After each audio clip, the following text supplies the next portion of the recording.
Hey, this is Andrew Bosin. I am a startup coach, helping founders, CEOs, startups all across the US. I'm also an attorney. I'm also a two-time SaaS entrepreneur.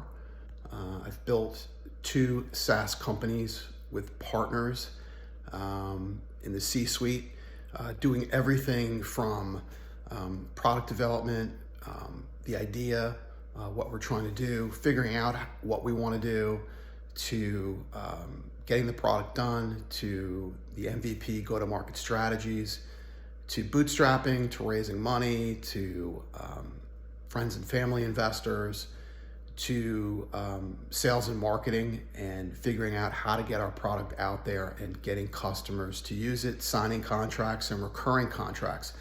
Now, I know that's a lot to unpack.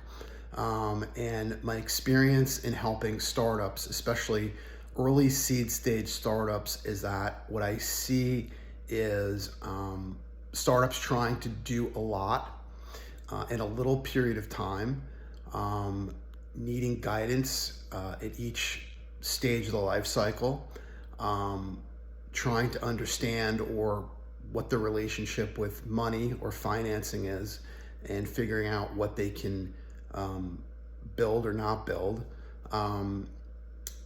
Trying to get startups to think about 2 years out and creating financials with expenses, CapEx, financial projections, even losses.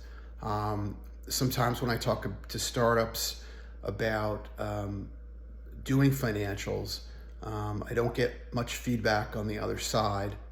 And it's important to understand that, in my experience, there's when you're looking for investors, there's smart money and there's dumb money.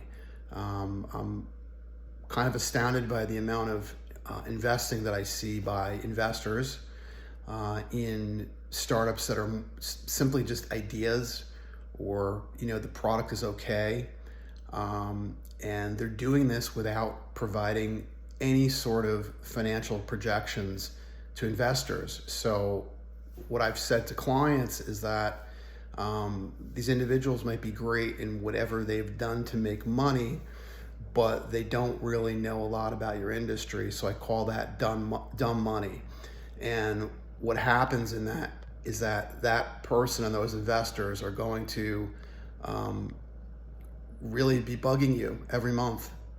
What's going on? What's the return on investment? How long is this product going to take to make money? While a smart money investor who's in your vertical, in your industry, maybe he's built similar products in your industry, understands how long it's going to take in your industry to get your product to market, get clients, be successful, and make some money. So there's a difference between dumb money and smart money, and I try to talk to my clients about that to understand what that really means.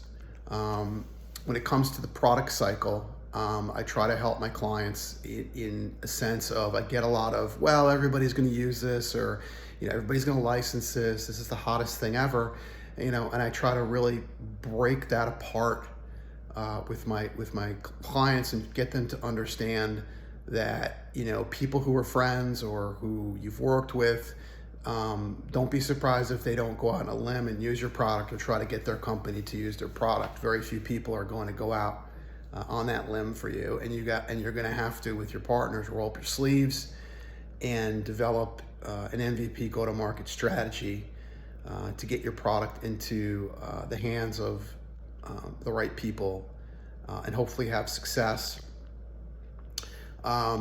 So I've mentioned a bunch of areas in this video. I've talked about financing, capital raises. I've talked about the product. I've talked about investors, smart money, and dumb money. But let me talk a little bit more about the product. A lot of startups jump right in. They want to build something, and either they build it or they hire a developer to build, let's say, a SaaS product, and they don't sit back, take the time, and figure out why they're building the product. Is the product even needed? will their product provide value in the marketplace? Has it solved for a problem?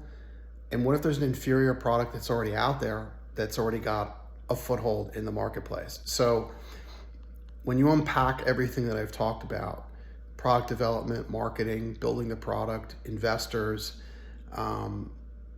let's add another component to this. I talk to my clients about very early seed stage stuff, starting out. A founder will call me with issues. Is that other person the right co-founder for you? I talk about if they can find a good developer and bring them on for some equity and dole out the equity over 2 years with a maintenance contract at the end, and the equity vests each month. And if they could build a SaaS product that would have cost them $200,000 to $400,000, but maybe they've given the developer 6-7% of the company. That these are things that they need to think about. A lot of times startups are very greedy with their stock, and they don't understand that if they're sitting in a room with an investor and the investor finds out 2 years down the road that they did build the product and they built it for only giving away 7% of the company. It's a great product, works, and they've also got, a maintenance contract baked into that equity. The investor is going to look at them and tell them that was a smart deal and a good deal. So I help clients, as a former employment attorney, employment litigator, I help clients talk about, bringing on people, employing people, the right fit, personalities. Don't stock your company too heavy in the beginning because you probably can't pay for it. So, I've talked about employment, stock, bringing on key hires such as developers, smart investors versus dumb investors, friends and family rounds, building the right product, figuring out in the beginning how to build the right product. So, all of these things are parts of a startup's life cycle. And what I try to do with clients is get them to think about executing maniacally at every stage of their life cycle. So no matter where they are in their life cycle, let's say in 4 sessions over a month or 8 sessions over 2 months, we try to unpack all the issues, all the problems, all the good things, all the strategy, and then move on to that next stage in the life cycle after having executed maniacally. So in the beginning, it could just be a month of talking about, the CEO saying, I want to bring on these 3 people. Should I make them founders? We're thinking about incorporating, which leads me to my last topic, which a lot of startups don't think about. You are creating intellectual property from day one. As soon as you send a text, get on the phone, talk to a potential co-founder, show them a line of code, you are revealing your intellectual property. So one of the things that I do talk to my clients about very early on is incorporating and getting shareholder agreements and getting agreements signed by founders and others that basically assign the intellectual property to the company, confidentiality agreements and non-compete agreements so they can't leave and take their idea with you. I can't tell you how many calls I get from founders that say, well, we didn't incorporate, we didn't sign anything, and somebody's going to start something else and compete with us. So these are all the things that I unpack. And I really believe that if early stage startups hired a startup coach like myself, who has built 2 SaaS companies and has been a lawyer, I really believe that I add a tremendous amount of value, and I can help you prevent common mistakes that startups make and get you on the road to success, no matter where you're located across the US. This is startup founder, CEO, coach Andrew Bosin. Please call me at 201-446-9643.